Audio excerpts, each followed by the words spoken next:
보도의 진실과 시청자의 진심을 알아봅니다. YTN 뉴스 FM 열린 라디오 YTN, 저는 프로듀서 김양원입니다. 민간인 사망자 516명, 부상자 900여 명, 민간인 사상자만 1,400여 명에 이르고 있습니다. 짐작하시겠지만 러시아의 우크라이나 침공 얘긴데요.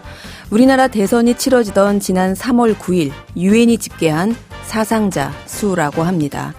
지난달 말 시작된 러시아의 우크라이나 침공, 21세기에 겪는 이 전쟁 소식에 전 세계 시민들이 충격을 받고 수많은 보도가 쏟아지고 있는데요.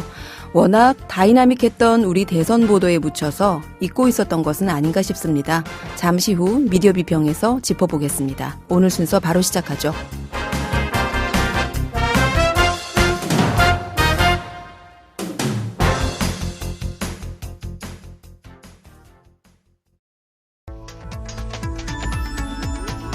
미디어가 전하는 이슈에 대한 다양한 분석과 팩트체크까지 바로 보고 뒤집어 보고 꼭꼭 씹어보기 위한 미디어 비평 프로그램 열린 라디오 YTN.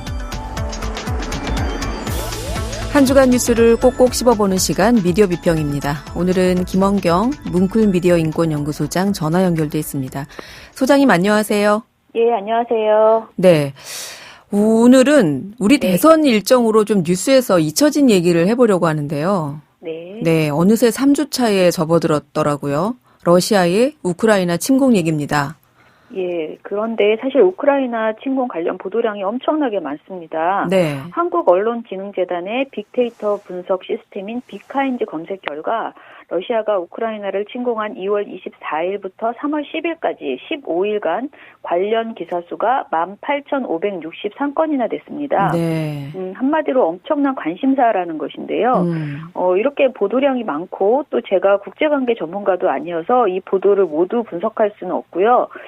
기존의 언론 보도 문제를 지적한 보도들을 찾아서 정리해 보았습니다. 네. 국내에서도 현지에 취재단을 꾸려서 파견하기도 했는데 외신을 통해서 전해지는 기사를 보면 참 전쟁의 참혹함이 그대로 전해지는 것 같습니다. 네. 우리 언론은 이번 러시아와 우크라이나 전쟁 보도에 대해서 어떤 점을 가장 많이 지적하고 있나요?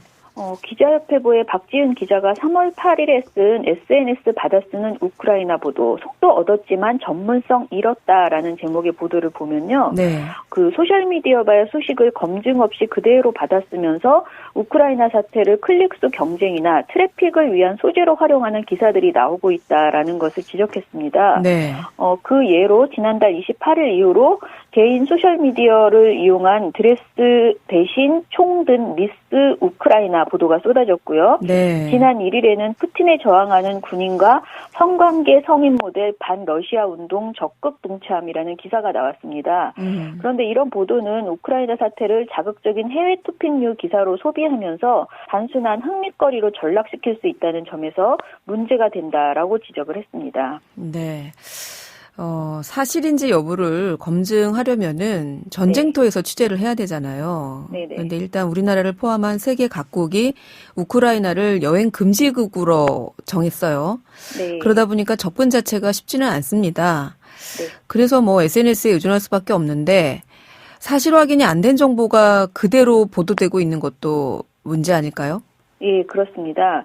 방금 말씀드린 기자협회보에서도 파키스탄이 10억 달러 차관을 갚지 않는 방식으로 러시아 제재에 동참한다는 허위 글을 인용해 보도한 후 문제를 파악하자 기사를 삭제한 일이 있다라는 점을 지적을 한 바 있고요. 네. 또 2월 23일에 CBS 라디오 김현정의 뉴스쇼에 출연한 올레나 쉐겔 한국외대 우크라이나어 학과 교수는요, 국내 우크라이나 관련 소식에 러시아의 입장이나 주장만 반영되고 있다라는 취지의 주장을 했습니다. 네. 그는 우크라이나 반군이 점령한 돈바스 지역 주민의 50%가 러시아 출신이라는 보도에 50%가 러시아 사람이라고 하기에는 좀 그렇다라고 말했는데요. 그는 러시아 출신 사람들 중에는 오래전인 19세기 러시아 제국 때부터 이주해 왔던 사람들과 소련 때 넘어온 사람들도 있다면서 구소련 시절인 50년 전에 온 사람들과 러시아 제국 시절인 100년 전에 또 그보다 더 전에 온 사람들은 차이가 있다라고 설명을 했습니다. 이 말은 한마디로 러시아와 협력하며 전쟁을 도운 사람은 아주 일부, 아주 소수라는 점을 잘 아셔야 된다라는 뜻이고요. 거기에다가 러시아계 사람이 다 남아서 우크라이나 사람들과 지금 싸우고 있다고 보면 안 된다라고 당부를 했습니다. 셰겔 교수는 러시아 언론은 푸틴의 선동수단이라면서 우리 언론이 신중한 언론 보도를 해야 된다 이렇게 요구하기도 했습니다. 네. 그리고 뉴시스에서도 가짜뉴스 관련 보도가 나왔는데요. SNS에 가짜뉴스가 난무하고 있다라고 지적했습니다. 현지 시간 8일 AFP 통신에 따르면 러시아의 우크라이나 침공 직후인 지난달 26일 트위터에는 붉은 화염을 배경으로 화염병 등을 던지는 남성들이 찍힌 사진이 4장 올라왔는데요. 이 사진과 함께 올라온 게시글에는 우크라이나 시민들이 수도 키이우에서 러시아 탱크 2대를 파괴한다. 러시아군에 맞서기 위해 우크라이나 시민들이 게릴라전 전술을 사용하고 있다는 설명글이 달렸답니다. 그런데 이 글을 1,400번 이상 리트윗되고 SNS에서 확산이 되었다고 해요. 네. 문제는 이게 AFP는 해당 사진들은 모두 8년 전인 2014년 우크라이나에서 벌어졌던 유로마이단 시위 당시의 사진이었던 것으로 밝혀졌다고 합니다. 네.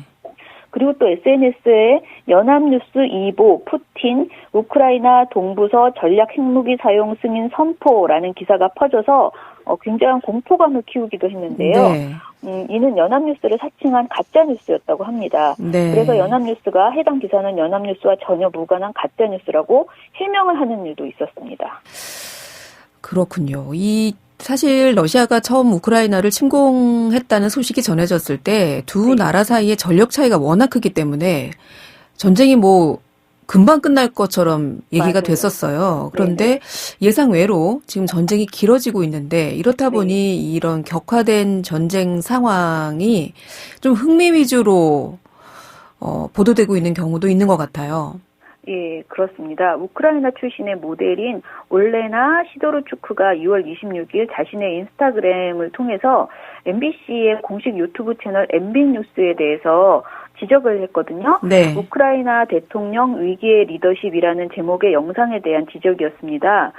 해당 영상은 젤렌스키 대통령의 정치적 판단 부족으로 러시아 침공이 이루어졌다라는 내용이 골자라고 볼 수 있는데요. 네. 올레나는 한국 뉴스가 이렇게 말도 안 되는 영상을 만드는 게 부끄럽지도 않나.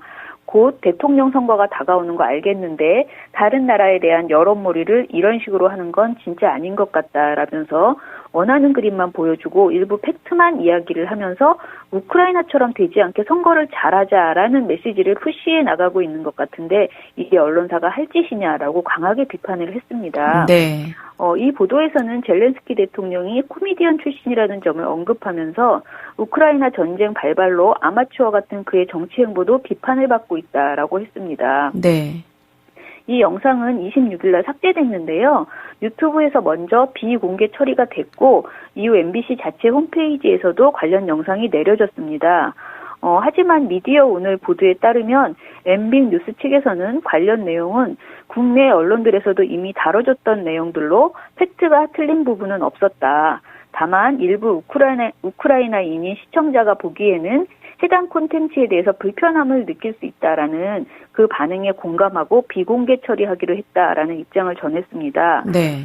실제로 MB뉴스 영상 공개에 앞서서 동아일보도요, 지난 24일에 러 침공 예측 못하고 위기 키운 아마추어 대통령이라는 제목의 기사를 내보낸 바 있고요.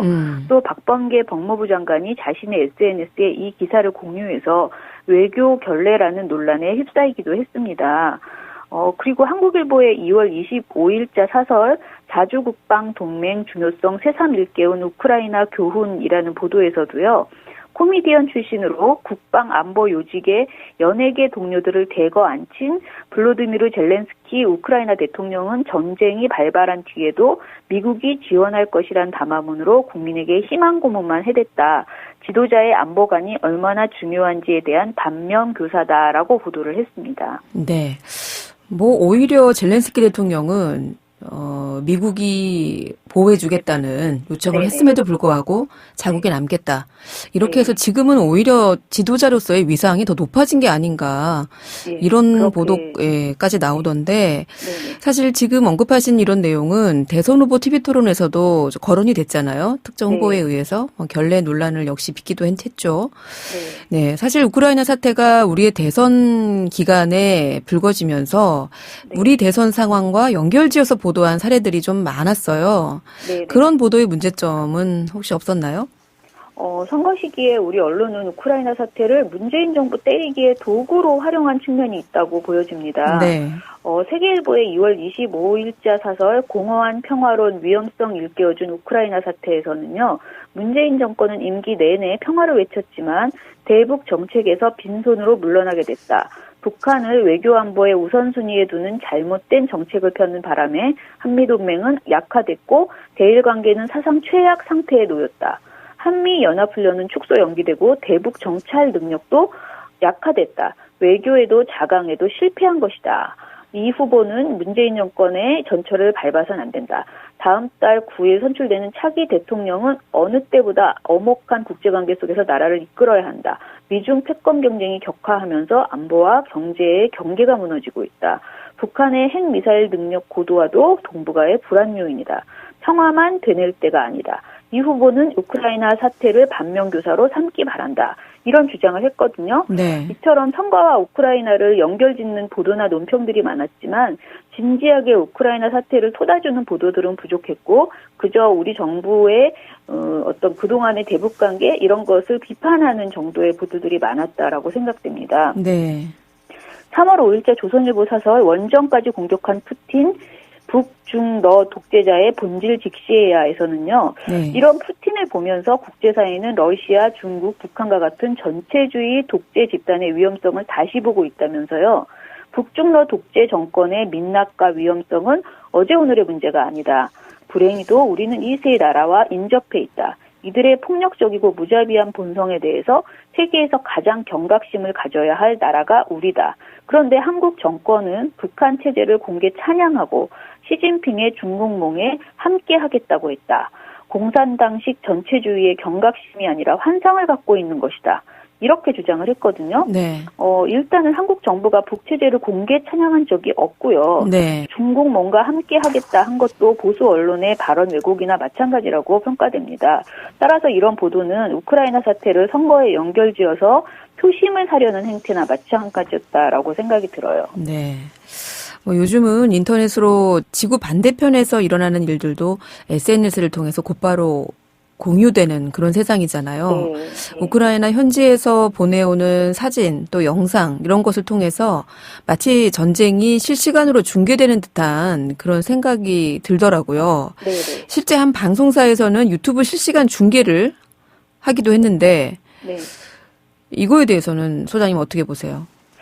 일단 전쟁의 참혹함을 세계에 고발하겠다라고 생각하는 점에서 우크라이나 국민들이 SNS를 통해서 자신들의 일상을 전하는 것 그리고 그것을 보도하는 세계 언론들의 행태는 불가피하다고 생각을 합니다. 네. 하지만 언론사들이 이를 보도하는 데 있어서는 거듭 신중한 팩트체크가 필요하다고 생각이 들고요.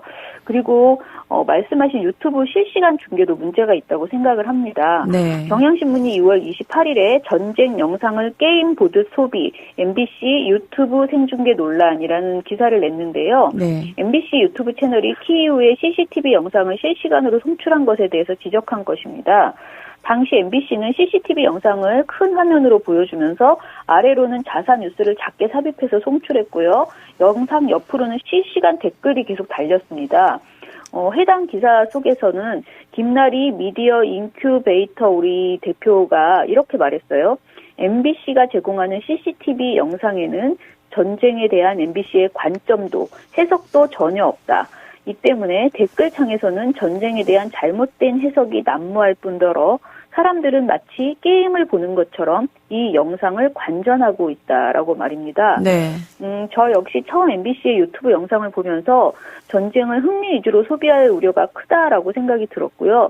오히려 전쟁이 너무 시시하다 이런 식의 평가를 보면서 굉장히 좀 걱정스러웠습니다. 네. 다만 지금은 MBC가 CCTV를 보여주는 것이 아니라 외신을 통해서 들어오는 우크라이나의 현지 실시간 영상을 방송하고 외신 영상이 끊길 시에는 우크라이나 상황에 대한 뉴스를 다시 보기 방송해주고 있습니다. 네. 저는 우리가 우크라이나 사태에 좀 더 관심을 많이 가져야 한다는 것은 명확한 사실이고요. 좀 더 심도 깊게 살펴볼 수 있는 보도들이 더 많이 나왔으면 좋겠다라는 생각입니다. 네. 자, 오늘 우크라이나 전쟁에 대한 보도를 좀 쭉 짚어봤는데 네. 마무리하면서요. 그 와중에 좋은 보도 있으면 좀 소개해 주시죠. 네. 저는 3월 8일 경향신문에 홍기빈의 두 번째 의견, 우크라이나 친구의 이야기 보도가 인상적이었습니다. 네. 이 보도는 어떤 정답을 이야기하는 보도는 아니라고 생각돼요. 우크라이나 지인이 이번 전쟁에 대해서 해준 이야기를 전하는 일종의 칼럼이었습니다. 네. 이 칼럼에서 가장 인상적인 문구는 그 우크라이나 지인이 친러시아파와 친서방파로 갈라졌던 우리 우크라이나 사람들이 이번 일을 계기로 정말로 우리의 국민 국가를 세워야겠다는 간절한 소망이 생겨났다는 점이다라고 한 말입니다. 우크라이나 사태에 대한 다양한 시각과 깊이 있는 분석, 그리고 한국 사회가 고민해야 할 지점을 다루는 보도들이 더 많이 나오기를 기대해 봅니다. 네. 알겠습니다. 우크라이나인들의 간절한 소망, 전쟁이 어서 끝나기를 바라고요.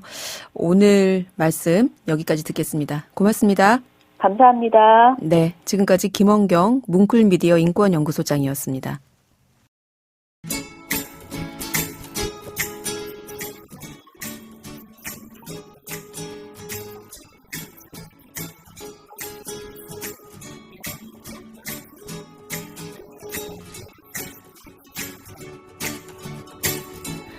네, 이번에는 YTN 라디오에서 방송된 프로그램들을 모니터링하고 평가해 보겠습니다. 오늘은 박채린 시청자평가원 전화 연결돼 있습니다. 평가원님 안녕하세요. 네, 안녕하세요. 네, 이번 주에 어떤 프로그램 모니터링 하셨습니까? 네, 이번 주에는 매주 평일 오후 5시 30분부터 7시 30분까지 방송하는 이동영의 뉴스 정면 승부를 들었습니다. 2월 21일부터 3월 4일까지 총 2주간이 방송을 들었습니다. 네, 이동영의 뉴스 정면 승부 어떻게 들으셨어요? 네, 이번에 모니터링한 2주간은 20대 대통령 선거를 목전에 둔 기간이었기 때문에 모든 내용이 대선 관련 소식으로 채워졌는데요. 그래서 편향된 내용이나 선거에 부정적 영향을 미칠 만한 주장은 없는지 살펴보는 데 주목했습니다. 오늘 방송 내용 중 이와 관련해서 아쉬웠던 지점들 위주로 말씀드리겠습니다. 네. 그중에서도 부정선거 의혹과 관련한 발언을 가장 지적하고 싶은데요. 지난 3월 4일 금요일 방송된 자나깨나 말조심 코너에서 이번 사전투표가 어느 정당에 유리한지 이야기를 나눴습니다. 그 과정에서 패널로 출연한 국민의힘 김용남 전 의원이 21대 총선 투표함을 재검토하는 과정에서 그 투표함에 있을 수 없는 투표용지가 끼어 있었다고 주장을 했습니다. 그러자 진행자가 부정투표를 의심하느냐고 재차 묻자 역시 김 전 의원은 처음과 같은 주장을 반복했는데요. 부정투표를 의심하고 있다는 뜻으로 충분히 해석할 수 있는 답변이었습니다. 하지만 그 발언을 확인해보면 김 전 의원의 주장은 선관위에서 이미 해명을 하며 문제가 없음을 확인한 부분입니다. 또 민경욱 전 미래통합당 의원이 제기한 부정투표 주장에 대해서도 대법원이 재검토 결과 문제가 없다고 결론을 내리기도 했습니다. 그럼에도 김 전 의원이 부정투표가 의심된다는 주장을 펼칠 때에는 선관위의 해명이나 대법원의 판단이 잘못됐다는 새로운 근거를 댔어야 하는데요. 하지만 그러한 내용은 없었습니다. 패널의 일방적인 주장에 대해서 진행자라도 21대 총선 투표와 관련해서 대법원 판결 등을 통해서 문제가 없음이 결론 났다라는 정보를 함께 알려줬더라면 근거 없는 주장만 방송되는 일은 막을 수 있지 않았을까 싶습니다. 그리고 근거 없는 부정선거 의혹 제기는 선거를 앞둔 시점에서 특히 투표에 대한 신뢰를 떨어뜨리고 부정적인 영향을 줄 수 있는데요. 뚜렷한 증거가 없는 주장을 내세운 패널도 이에 대해 별다른 제지나 추가적인 정보는 제공하지 않은 진행자도 아쉬웠다는 평가입니다. 네, 지적하신 내용은 이번 대선 얘기가 아니라 지난 총선 얘기였고요. 또 이번 대선이 끝나고 보니 역대 대선 중에 최소 투표자로 당락이 결정이 됐어요. 매우 예민한 시기이기 때문에 이런 부정 의혹 제기는 적절치 않았다. 이런 평가십니다. 다른 부분은 어떻게 들으셨어요? 네, 진행자의 객관적이지 않은 단어 선택을 지적하고 싶습니다. 지난 6월 24일 목요일 방송에서는 이동영 작가의 휴가로 김민아 시사평론가가 대신 진행을 했습니다. 이날 정면 승부 코너에서 진행자가 질문하는 과정에서 나온 발언을 짚어보려고 합니다. 진행자 김민아 씨는 국민의힘 측 관계자에게 민주당에서 도이치모터스 주가 조작 이야기를 하고 있는데 이런 공세에 대해선 어떻게 생각하나라고 질문합니다. 여기서 공세라는 단어는 공격하기 위한 것이라는 뜻으로 합리적인 문제제기나 검증을 두고 공세라고는 하지 않습니다. 진행자가 어떠한 문제제기를 공세로 규정해버리고 질문을 던져서 조금은 신중하지 못한 단어 선택으로 보였습니다. 네. 또 다른 모니터 내용이 있을까요? 네, 기대했지만 조금 아쉬웠던 코너에 대해서 이야기를 해보고 싶습니다. 지난 2월 28일에는 대선 정면 승부 저자 초대석 코너를 진행했습니다. 대선을 앞두고 특별히 만든 코너로 보이는데요. 거대 여야 두 후보에 관한 책을 쓴 사람을 초대해서 후보의 정책부터 인간적인 매력까지 이야기를 나눠보는 시간이었습니다. 내용적인 측면에서 특히 아쉬웠던 것은 마이너리티 이재명의 저자 김용민 시사평론가를 초대한 편이었습니다. 일단 내용이 이미 알려진 내용이어서 흥미가 좀 떨어졌는데요. 예를 들어 이재명 후보는 밑바닥부터 해서 국민의 봉사는 지위까지 올라왔다. 어린 시절을 불우하게 보냈다 등의 내용이었습니다. 윤석열 당시 후보의 책을 쓴 석동현 변호사는 실제 윤 후보와 40년 지기 친구인데요. 그래서 윤 후보 자를 옆에서 오랫동안 지켜본 사람의 이야기라 흥미가 더 갔다는 점에서 더 비교가 됐습니다. 또 하나는 이날 김용민 평론가의 책을 읽고 서울신문 송현서 기자가 출연을 해서 책과 관련한 질문을 했는데요. 일단 책을 읽지 않고 와서인지 질문이 날카롭지 못했던 것 같습니다. 이재명 표 기본소득의 핵심은 어린 시절 불우하게 보내면 성인이 돼서도 불우한 사람이 된다는 인식이 있는데 이재명 후보는 등과 같은 질문을 물었는데요. 굳이 기자가 와야만 할 수 있는 질문이 아니었기도 했고요. 또 전반적으로 책의 저자와 기자를 섭외해서 질문을 주고받게 한 기획 의도가 방송에서는 잘 살지 않았던 편이라 아쉬웠습니다. 네, 오늘은 이동영의 뉴스 정면 승부에 대한 시청자 평가원의 의견 들어봤습니다. 오늘 말씀 고맙습니다. 네, 감사합니다. 네, 지금까지 박채린 시청자 평가원이었습니다.